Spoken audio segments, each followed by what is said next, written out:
And now on to Moscow, where a humble tea house is not just offering more than a warm cup of tea, it's serving glimpse into how Russia is changing amid its rift with the West. So as sanctions reshape everyday choices, some Russians are now turning from coffee to tea, reviving a tradition that feels distinctly their own. Here's more on this story.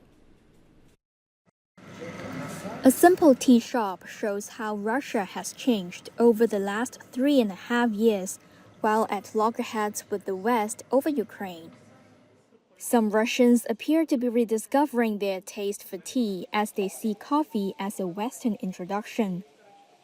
Andrei Kobasinov is the founder of Nitka, which runs 3 tea houses in Moscow and 2 more in other cities. The main essence of Nitka is that we are trying to revive modern Russian tea houses. Before the revolution, there used to be a lot of them in Russia, especially in Moscow. Unfortunately, they all disappeared during the Soviet time. 5 years ago, there were just coffee shops everywhere. We try to imagine how the tea houses would look had they continued existing.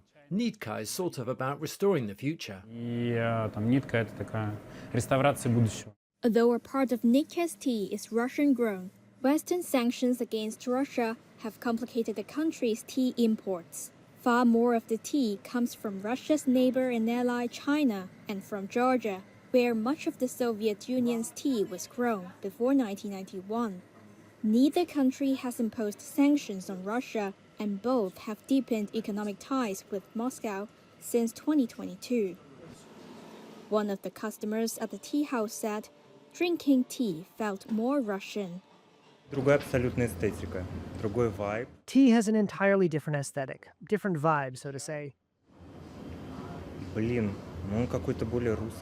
Tea is, well, it's more Russian, I guess. It has this home warmth and coziness.